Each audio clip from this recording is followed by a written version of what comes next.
Snow pressed itself against the cafe windows in slow, quiet sheets, softening the city into a blur of white and gold. Outside, December was unforgiving, wind biting through coats, shoes soaking through slush, but inside the Christmas Café everything felt suspended in warmth.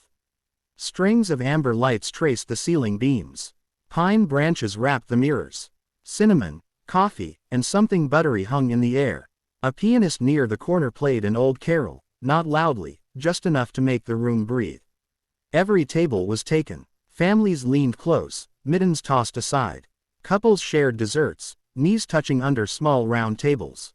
Laughter popped and faded like sparks.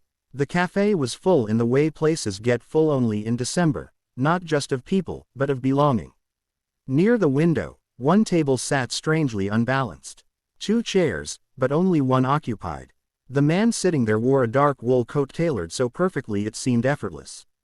His scarf lay folded beside an untouched latte, the foam collapsing slowly in on itself. His phone rested face down, ignored. He stared out at the street, eyes distant, as if the city beyond the glass were a memory instead of something happening now. He did not look lonely. He looked paused. The door opened, letting in a gust of cold and a girl with it. The bell above the door chimed, sharp and bright, cutting through the piano's softness. She stepped inside and stopped just past the threshold, as if unsure whether she was allowed to exist in a place this warm. Her coat was thin, frayed at the cuffs. Snow clung to her boots, melting into dark stains on the mat. She held an empty paper cup in both hands, fingers wrapped around it more for comfort than use. Her hair escaped a loose knit hat in tired curls, damp from snow. She scanned the room slowly. No seats. Her shoulders sagged, just a little. Not dramatically. The way someone sags when disappointment is familiar. She turned toward the door again, already preparing herself for the cold, when her eyes caught on the empty chair by the window. The only one. Across from the man. She hesitated. People like him didn't sit with people like her. Everyone knew that, even if no one said it out loud. Warm places had rules, invisible but strict. Still, the ache in her hands pulsed, and her feet burned from standing all day. 5 minutes, she thought. Just 5 minutes out of the wind. She took a breath and walked toward the table. The closer she got, the louder the room seemed to become. Or maybe it was just her heartbeat. Conversations dipped and rose. A woman near the counter glanced over, frowning. The barista's eyes flicked from the girl to the man and back again. She stopped beside the empty chair. "Excuse me," she said. The man looked up. His eyes were sharper than she expected, but not cold. Curious, as if she'd interrupted something important. Not work, but a thought. She swallowed and forced the words out before she could lose them. "Is this seat only for the rich?" The sentence hung there, fragile and exposed. For a moment, the cafe felt too quiet. Even the piano seemed to hesitate between notes. The man blinked once. "Only for the rich," he repeated, as if testing the phrase. She nodded, gripping the paper cup tighter. "Because if it is, I'll move.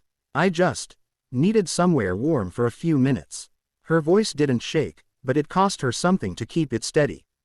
A few tables away, someone whispered. Near the counter, a man in an expensive coat frowned openly now. The cafe manager straightened, sensing a problem forming. The man by the window didn't look at any of them. He looked at her. He stood. The movement startled the people watching. The chair scraped softly against the floor as he pulled it back, not away from her, but toward her. "It's not only for the rich," he said. His voice was calm, carrying easily without being loud.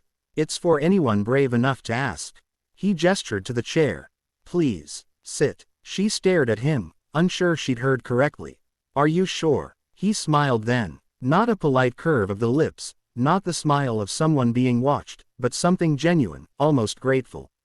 "I'm very sure." She sat slowly, like someone afraid the chair might disappear.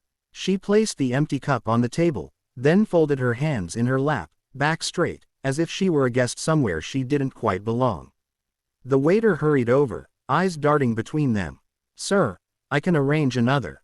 2 hot chocolates," the man said, cutting him off gently. "Extra marshmallows." The waiter froze, recognition flickering across his face. His posture shifted instantly, respect snapping into place. "Of course, sir. Only after he left did someone murmur, "Do you know who that is?" Another voice answered, hushed and shocked. The girl didn't hear any of it. She watched steam curl from the cups when they arrived, as if warmth itself were something you could see. She took the first sip carefully. It burned her tongue, and she smiled despite herself. They didn't talk right away. Outside, snow kept falling. Inside, the pianist moved into a slower melody. Finally, the man spoke. "You looked like you'd been walking a while." "All day," she said. "I clean offices in the mornings. Cafe kitchens in the afternoons. Nights, wherever I can get a shift." "That's a long day," she shrugged. "Days don't get shorter just because you're tired." He laughed quietly, surprised. "No, they don't." She told him her name. He told her his. Just his first name. No titles. She told him she hated winter because it made everything hurt faster. He told her he loved winter because it made people slow down, even if they complained about it the whole time. She admitted she used to draw, charcoal mostly, because it was cheap.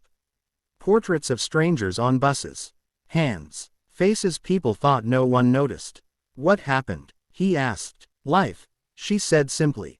It got loud. He nodded like he understood. Maybe he did. He told her he'd once wanted to be a teacher. "History. I liked stories," he said. "Still do." She smiled. "Then why aren't you one?" He glanced around the cafe, at the lights, the people, the reflections in the window. "I took a different path. It paid well, but it's noisy." They sat in companionable silence for a moment. She became aware of the stares then. The tension. The way the room felt tilted toward them. "I think people are upset," she said softly. "I don't want to get you in trouble." He followed her gaze, finally acknowledging the watching eyes. "They're not upset about you," he said. "They're upset about the mirror." She frowned. "I don't understand." "Some people don't like being reminded that chairs are just chairs," he said. "And warmth is just warmth. They prefer it when those things feel earned." The waiter returned with the bill, hands shaking slightly. The man signed it without looking and stood, pulling on his coat. "Merry Christmas," he said. Her smile was small but real. "Merry Christmas." He took 2 steps toward the door, then stopped. Turned back. "If you want," he said carefully, as if not wanting to frighten her hope, "there's an art program my company funds. No forms tonight, just your name." Her breath caught. "Why?" He glanced at the empty chair, then back at her. "Because you reminded me that no seat should ever be reserved for money alone." Outside, the snow kept falling, steady and quiet. Inside, the chair stayed empty, but somehow, warmer than before.